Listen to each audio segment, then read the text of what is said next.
Então, por isso mesmo, eu vejo que quando eu disse que esses movimentos eram uma ejaculação precoce, falei, bom, eles são uma ejaculação precoce, mas às vezes até a ejaculação precoce dá certo. Um pouquinho, pelo menos. Então vamos apostar neles. Não apostar tudo, apostar com ceticismo, né? com reserva. Tá certo? E hoje eu vejo que, de fato, era uma ejaculação precoce. Não houve uma preparação de terreno, não houve um debate. E não é que não houve um debate, não há intelectuais qualificados para fazer o debate. Hein? Esse aqui é o problema, gente. Então, por exemplo, se nós quisermos assim, reunimos aqui 30 pessoas altamente qualificadas, com uma boa formação em ciência política, em história, etc. Bom, então vamos descrever o panorama de quais são as correntes de força que estão atuando na América Latina. Isso em primeiro lugar. Em segundo lugar, vamos identificar quais são as organizações internacionais que as colocaram aqui e que as estão dirigindo. E terceiro, vamos tentar traçar qual é a estratégia geral dessas organizações, isso para saber quais estão associadas com quais e quais estão disputando. Bom, é claro que isso é o mínimo, ó. Quer dizer, é a descrição do terreno, é a descrição do problema. Isso nem começou ainda, pô. Então, isso quer dizer, o pessoal está querendo entrar numa guerra sem saber aonde é a batalha, quem é o exército que está do outro lado, que armas tem, não sabe nada. É apenas, vamos dizer, a expressão de um desconforto. Então, se o pessoal da esquerda está expressando o seu desconforto contra não sei o quê, o pessoal da direita também está fazendo a mesma coisa, porque é só o que todo mundo sabe fazer. Então, voltamos sempre ao ponto inicial. O que é preciso no Brasil é formar uma nova geração de intelectuais qualificados para começar a fazer uma descrição do problema.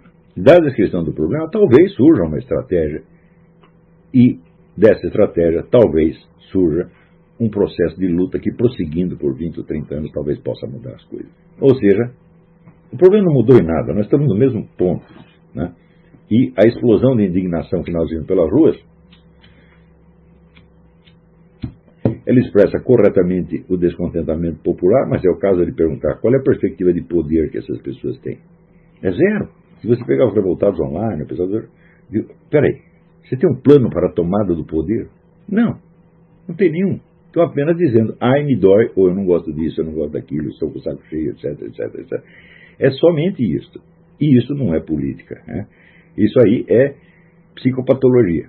Então, isso quer dizer que a análise que nós fizemos, vamos dizer, da mentalidade da esquerda, teria que ser acompanhada de uma análise das fontes do sentimento de direita, do sentimento conservador. Né? Onde se misturam, vejam vocês, assim, desde cristianismo tradicionalista até racismo de inspiração nazista, saudosismo policial dos anos 60, que é negócio de bandido bom, bandido morto, e o discurso liberal, que foi criado pelo Instituto Liberal do meu amigo Donald Stewart Jr., Doutrinas Liberais, alguns elementos soltos e esparsos de conservadorismo anglo-americano que aparecem aqui ou ali. O sujeito ouviu falar de Russell Kirk no artigo do Olavo, vai correndo, publica um artigo do Russell Kirk e já sai fazendo conferência a respeito. É isso que nós temos, quer dizer, é uma confusão dos diabos também, né? Por exemplo, essa questão que eu sempre digo do gaysismo. Eu digo, olha, vocês querem lutar contra o movimento gaysista ou vocês querem lutar contra o homossexualismo? Meu filho, o homossexualismo começou na pré-história, começou no reino animal, você está entendendo? Você já vê lá um macacão comendo macaquinho, você está entendendo? Você quer lutar contra isso? Olha, vai demorar um pouco, meu filho, você está entendendo? Agora, o movimento gaysista é um movimento político com objetivos determinados, que querem introduzir certas modificações na lei, e esse pode ser combatido por meios políticos. Você precisa escolher o que você quer. E combater um implica que você abdique de combater o outro. Não é possível combater o gaysismo e o homossexualismo ao mesmo tempo. Isso é absolutamente impossível.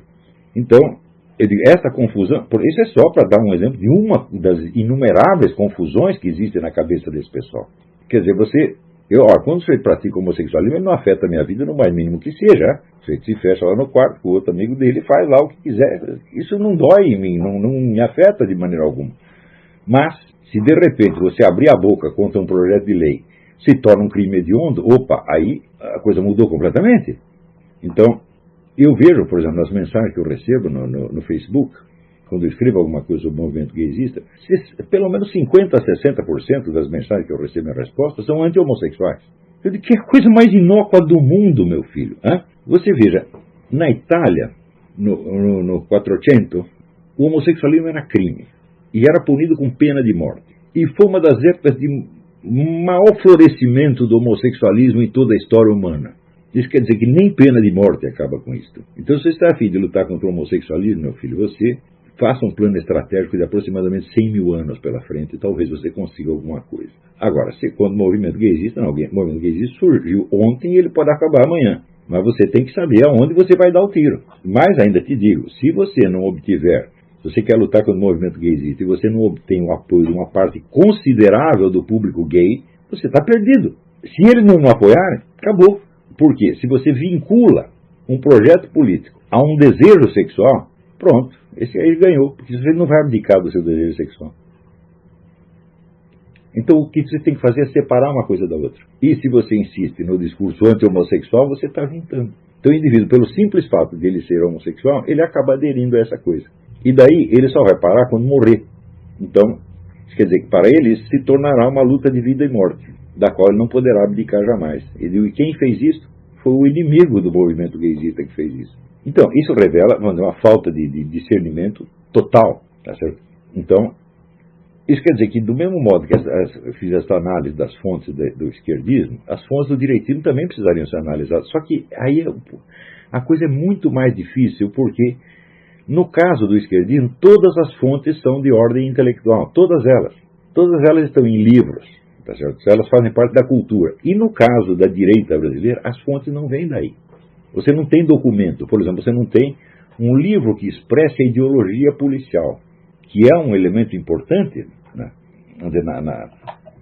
na política brasileira. Não tão importante quanto a esquerda costuma imaginar, mas ele é importante. Tá certo? Então, bom, aonde está resumido de uma maneira linguisticamente formal a ideologia policial? Não está em lugar nenhum.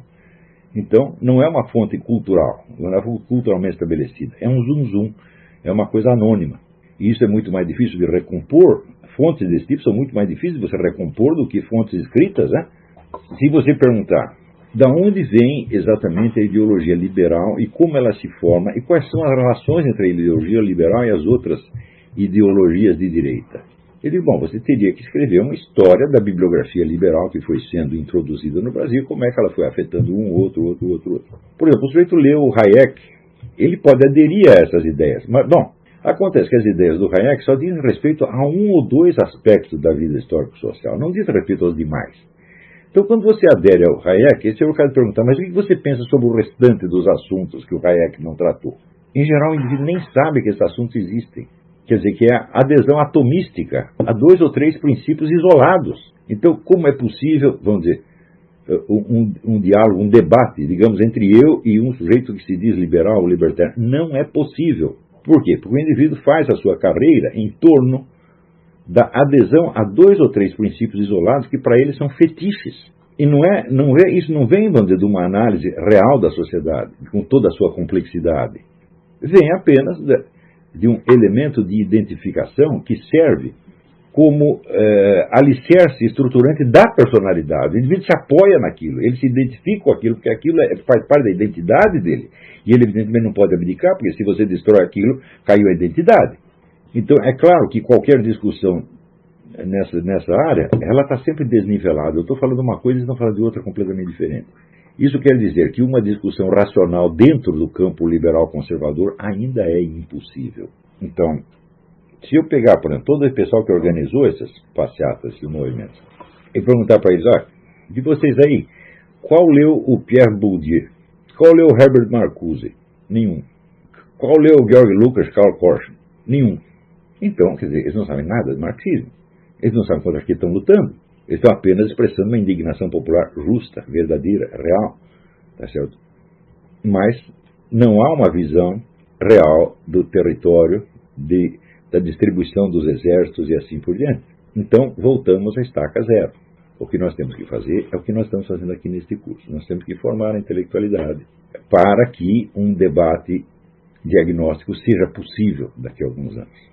E daí talvez surjam projetos políticos melhores. Vai dizer, mas a situação já chegou a um ponto dramático. Eu digo, eu sei que chegou a um ponto dramático. Eu mesmo coloquei no Facebook esses dias uma mensagem dizendo, o PT conseguiu o que queria, está implantado, né, o reino da cafajestada prepotente e assim por diante. Já estamos vivendo dentro disso. Digo, olha, mas desde quando a urgência do problema facilita o acesso ao remédio? Digo, se a coisa é urgente, não, então eu me lembro daquela frase do Goethe, é urgente ter paciência. Isso quer dizer que, por mais urgente que seja o problema, a solução será de longo prazo. Agora, se você morrer no meio do caminho, fala, bom, se você morrer, o problema está resolvido. Então, o que tem de fazer ainda é, vamos dizer, seguir o caminho das pedras. Aquelas etapas para a formação de qualquer movimento político, elas não são abreviáveis, elas não são saltáveis. Quer dizer, primeira etapa, você tem que formar a intelectualidade, você tem que ter longos anos de debate até você formar uma massa crítica, isso é uma consciência comum dos problemas, de modo que você tem alguns milhares de pessoas que entendam o mesmo diagnóstico, nos mesmos termos, tá certo? E que, portanto, serão capazes de articular uma ação corretiva. Em segundo lugar, depois de você ter esta massa crítica, daí começa o quê? A coleta de fundos para você gerar um movimento político, porque sem dinheiro não se faz nada. Depois da coleta de fundos, você tem a formação da militância, que leva alguns anos. Quer dizer, com o agravante de que quando chega na coleta de fundos, você não tem as Farc pelas suas costas, você não tem o Google pelas suas costas, você não tem o Rockefeller pelas suas costas, você não tem o Jorge Soros pelas suas costas, você não tem nada. Você vai ter que aprender a fazer dinheiro. Os comunistas, quando eles se veem numa situação que não tem dinheiro, isso, às vezes assaltam um banco, assaltam trens. Né? Stalin fez sua carreira como assaltante de trem e assim por diante. Então, vamos ver, a primeira fonte de dinheiro é o quê? É a contribuição dos próprios militantes. Então, se você pegar todo esse pessoal que está gritando nas ruas, quantos por cento dos seus ganhos você daria para a sua causa? Chega, não há ninguém dá nada. Quando apareceu aí umas pessoas, Dalma Corsini e outros, coletando dinheiro para fazer um conclave, para alugar uma sala no National Press Club, custa um dinheirão, para fazer um conclave, imediatamente apareceram pessoas denunciando. Eles querem tirar, eles estão coletando dinheiro, estão nos usando para fazer dinheiro. Fala, meu Deus do céu, quer dizer, não se pode nem mesmo fazer a coleta. Então, quer dizer, o brasileiro não está preparado nem mesmo para contribuir para um movimento. O pessoal da esquerda está, por quê? Porque a esquerda no Brasil começou nos anos 20, quando fundou o Partido Comunista. Ela tem quando começa a formação do PT, ele já tinha 60 anos de tradição e de solidariedade, porque se você é perseguido, você foi perseguido duas vezes, foi perseguido na ditadura Vargas, foi perseguido no governo militar, isso cria solidariedade. O pessoal da direita não foi perseguido o suficiente ainda para entender que não, nós precisamos nos solidarizar e precisamos dar o nosso dinheiro. Então, nem mesmo nisso aí nós chegamos. Então, essas três etapas preliminares, o debate, a coleta de fundos e a formação da militância, nenhuma delas foi percorrida ainda. Então, eu não digo que esses movimentos sejam inúteis. Para alguma coisa eles servem, eles apressam de algum modo a tomada de consciência. Mas eles não se aproximam nem um pouco do que seria necessário para mudar o curso dos acontecimentos. Você pode ficar protestando, você pode odiar o seu governo durante 50, 60, 70 anos, sem que esse governo se mova um milímetro para cá nem para lá. E você veja, se você pegar em Cuba, quantas pessoas aprovam o governo cubano? Eu acho que 3 ou 4. O Fidel Castro, o Raul Castro, a mãe deles no túmulo, né? Nem a filha do cara aprova, ela fugiu para a Flórida. O Obama, também o Obama, e o Leonardo Boff. Tirando isso, ninguém mais gosta. E isso modifica alguma coisa o regime cubano? Em absolutamente nada. Então, quer dizer, a revolta popular não quer dizer nada. Ou ela é canalizada para um plano estratégico, ou ela não dá em nada.